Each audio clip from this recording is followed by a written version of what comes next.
嘿，大家伙早喽！4月20号星期六，周末了啊！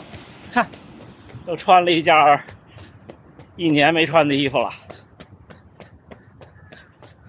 大家发现没？右手上的表不见了。今天只能左手持相机。我最近又拿到了喜爱的玩具，但是现在还不能跟大家说。过2天。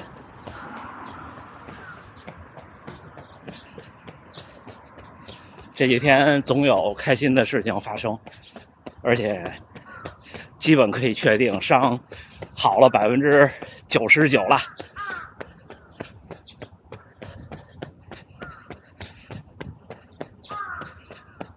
有小伙伴昨天在 Strava 留言，看我昨天上午外出了，回头大家就能知道。他今天穿了条新的短裤，看。不知道能不能看清，这是菲比特的普通短裤，有点短哈，挺有意思。而且呢，今天穿了新鞋，但是这双鞋呢是第一次穿着训练，昨天早上穿着晨跑了3公里多，所以这双鞋咱们明天再聊。今天在大阪城还有观众约见。应该是来这边玩吧，约了6点多一点。今天我比较保守，因为今天是周6，久违的平田先生的早训练。今天他们是15公里415配速，我今天不参加，因为有观众约嘛，人家就来这一回，又不是天天在这儿。而且我想让我的伤再巩固一下。明天就是北京城市副中心马拉松了，这转眼都明天是第几届？21年是第1届，对吧？22、23、24，21、22、23、24，明年是第4届。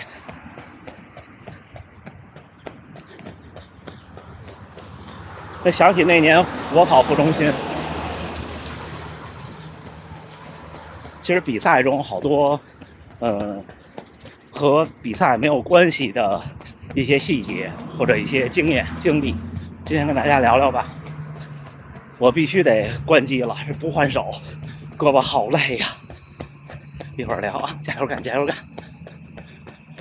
来吧，小伙伴们，大家好呀！落日赛道，您是他们的，就买了衣服还是就是他们的团员，不是团员对吧？对，买的衣服。小伙伴们，这位先生是计划之外的，不是我刚才说的那位。您贵姓？你怎么称呼？免贵姓姚，姓姚，姚先生。好嘞。Maki-san，おはようございます。从哪儿来？从南京。南京啊，近啊，对吧？对，不错不错。我看你跑的可以，等会儿看。跑了几年2020年底开始，2020年底。桜井さん、おはようございます。那也4年了，将近啊，是。跑过比赛吗？这跑过，上周跑的盐城啊，江苏。对。成绩怎么样？一般309还一般，可以了。小伙伴们只能这个视角啊，不能拿右手，因为左手不能露出来。309，那下一场比赛什么时候？下一场就准备秋天报那个南京马拉松，就南京、北京、上海都可以考虑。去年去的北京，1个月跑多少？现在1个月400，哦，430吧，对吧？我说的对吧？你就跑量上来，其他就都有了，真的。对，我现在是按周来跑，按周来跑，好多基本上都是按周来跑，1周100，可以。那去年跑北京了是吗？啊，对，去年312。那今年这1年进步没有那么明显。是的啊，慢慢来啊。多大年纪？36，比我小3岁。对，可以。那咱一会儿聊，举不住了。小伙伴们，你好，我是罗志，罗志，悉尼来的，悉尼来的，终于看见李波了。嘿，没有，悉尼来这儿玩是吗？对，带孩子来。我看您高大威猛，体重大的跑者算了。算。您有多少？有170， 82左右。82呢，160多。这2天又胖了，是吧？除了小年糕就是甜的。哪天来的？14号。14号，那好长时间了。从东京开过来。从东京。开车来的啊，租了个车，4驾，对吧？有国际驾照就这点比较方便。昨天就撞了个骑自行车的在那儿。哎呦，是吧？您平常练块儿，练力量？不练，我是上大学的时候练。那这看着可以，但是天天高碳水饮食有点扛不住啊。没怎么控制。行，又举不动了啊！我要是有这位先生的力量，我就能跟大家多聊一会儿。咱们待会儿再说。刚才和2位小伙伴分开了，那位澳洲来的先生，我们是在大阪城分开的。然后另外一位小伙伴是刚刚分开，他都跑了28公里了。我们俩碰见的时候，他已经15公里了。所以跑量真的是基础，就是你们看那位比较高大威猛的先生，一个月跑300多，就能跑到3小时20多的全程马拉松成绩。另外这位先生肯定今年就破3了，一个月400，就是跑量就是基础，对绝大多数普通人来说。至于这个跑量是怎么组成的，其实我个人认为，于健啊，在3小时以外的这段空间里，怎么组成的其实都差不太多。因为你能完成一个月400，您想，您要是按照6分配速跑，那1个小时跑10公里，对吧？那也得40个小时呢，一个月。所以您不可能太慢，太慢也没有那个时间，所以这些都是互相的。刚才说今天咱们要聊什么来着？哦，对，聊聊赛场上和跑步以外的那些小细节。因为明天又是城市副中心马拉松了，北京最近应该频密的有春末这个赛季的比赛。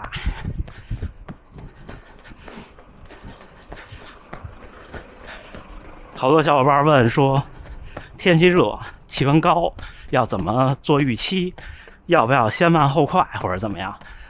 就先慢后快这事儿，它是个伪命题，因为做不到的。马拉松最优的方式就是一直一样快，但是呢，绝大多数人肯定没戏，你肯定是要经历掉速的。刚才那位先生也说，他跑309那场25公里开始觉得维持不住，一般人都会在25、6公里觉得开始维持不住了。然后训练有素的人呢，跑量大的人能顶到35公里，就是25公里的时候我也会有感觉，觉得顶不住了。但是呢，我要硬顶，能顶到35之后，其实拼的就是平常训练差的那一点儿，真心话。就像我这个养伤一样，我通过养伤这些年学会了不少东西，就是最后的5%，可能需要剩下的50%甚至70%去让这5%变好。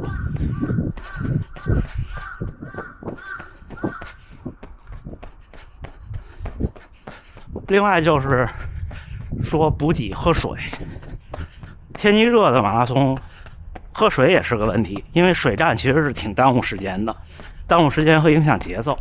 我给小伙伴的建议是35公里之后的水站能不进就别进了，因为有可能一个水站就把你搞崩掉，因为你不可能匀速拿到水的，几乎你总是要有影响。你看大家可以去翻看我大阪半马那场比赛，在10几公里的地方，我拍摄的第一视角，那时候正好是拿水喝水。虽然我的速度没变，但是呢，大家注意看步频和心率是有很明显的影响的。35公里之后的水站能不进就不进了，不差那一点儿。进那个水站反而会让你更加的就失去节奏，因为最后节奏很重要。我在大阪全马的时候之后跟大家分享的是，大约在36公里有一个小上坡，我为了不掉速稍微多用了一点劲儿，在那一瞬间差一点抽筋儿，这你根本就是不可预知的东西它就会来。就到最后上下坡，尤其是有上下坡，尤其是有下坡的时候，下坡的时候一定不要放飞自我，因为你控制不住的。下坡弄不好，你大腿就抽筋了。然后基本上你要是到36公里之后抽筋儿，你肯定是要大崩的。就像我波士顿马拉松38公里抽筋儿，39公里，那停下来了。得有3分钟，就完全一步都迈不动。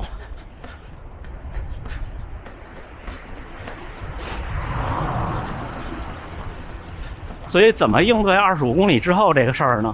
就是给自己一个心理暗示。这心理暗示怎么做？就是你要这样想：如果你一个月也有300多公里的跑量，训练有素，那25公里掉速或者25公里累是正常的。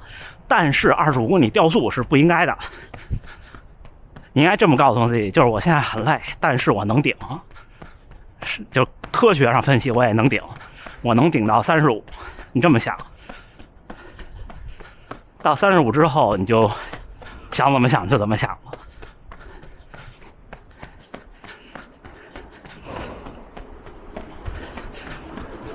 至于刚才说高温要不要降低预期这个事儿，是要降低的。高温怎么算高温呢？我觉得15摄氏度以上就不太可能是能发挥出自己的最好水平了。到这时候跑得快的人就有优势。那年副中心为什么我能跑那么快呢？也跟这有关系。就一开始我跟自己说的是赶紧跑完，因为那天不光有高温，还有沙尘暴，说中午沙尘暴就到北京。那天我跑到38公里的时候就已经起大风了，再晚一点就是黄土飞扬了，后边的人反而有东西赶着你更好。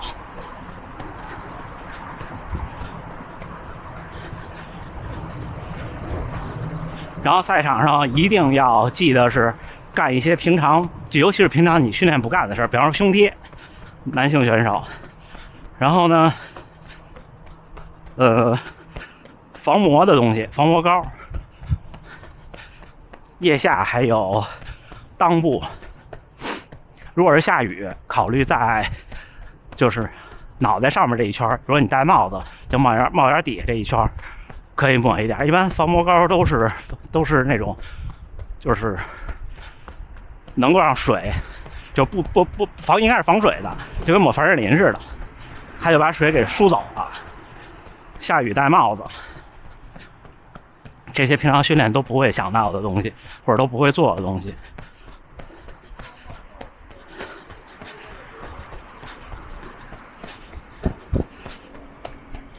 然后给自己的各种设备充电，是吧？别用平常没有用过的东西。有小伙伴说，我推荐的吃能量胶的距离都没有水站怎么办？这个我真心觉得，就是绝大多数人，如果不考虑舒适度的话，硬往下咽是肯定没问题的。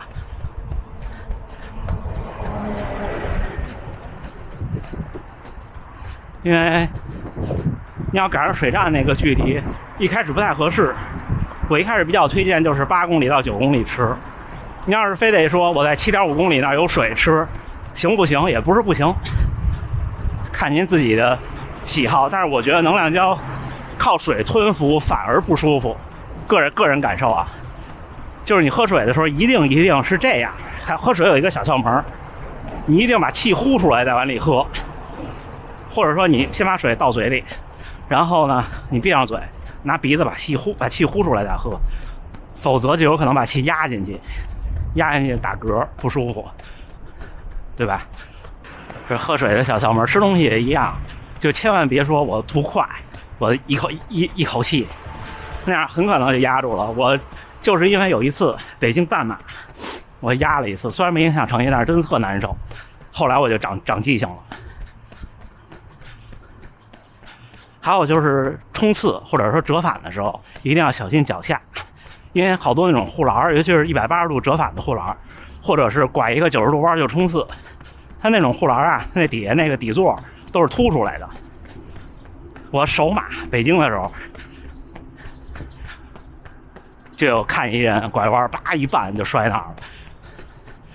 那时候你要是摔倒，基本上普通人就爬不起来了。你看运动员们，有的摔倒流着血完赛，那真不是一般人能有的毅力。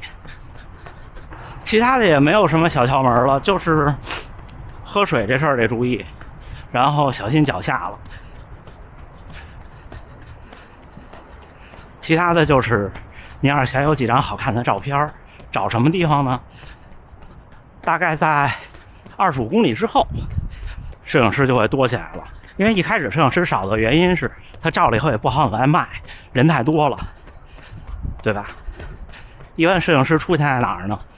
就是比较有名的景点周围，或者是大一点的那种90度的弯，他会在那拐弯的外侧那么拍你拐弯那一下。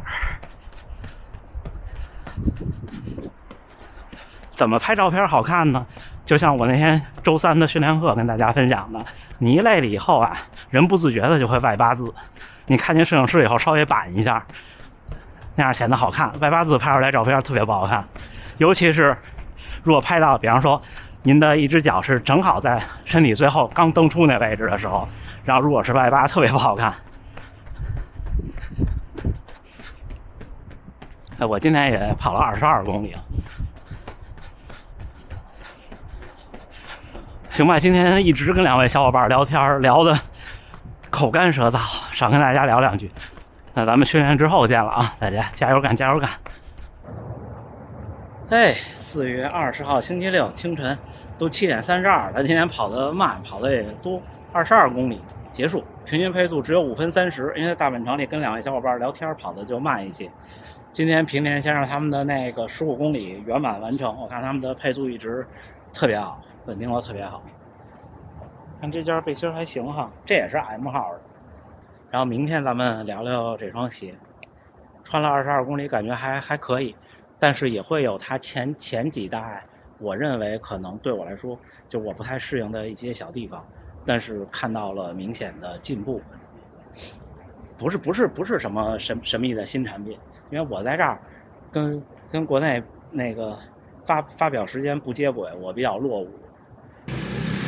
那今天咱们就水一期了，没说什么具体的东西，就是觉得比赛中有好些东西是我以前比赛之前就只跑步不比赛之前没有意识到的东西，而且好些东西并不是平常就能练到的。比方喝水，我知道有的小伙伴有体育场条件的，可能时不时摆个小桌练一练，拿水也挺不好拿的。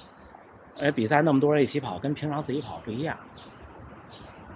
一开始跑不开啊什么的都是有可能。副中心那赛道还行，明天我认识的好多小伙伴跑那个副中心，给大家加油吧，或者其他地儿的比赛的都给大家加油，好吗？行，那就这么着吧。最后还是祝大家能努力生活，健康平安，能在大阪城遇到来旅行的小伙伴们，在一起跑步特别开心，那种他乡遇故知的感觉。咱们下午直播间见，然后明天早晨的视频再见，加油干，加油干，咱们下回再见。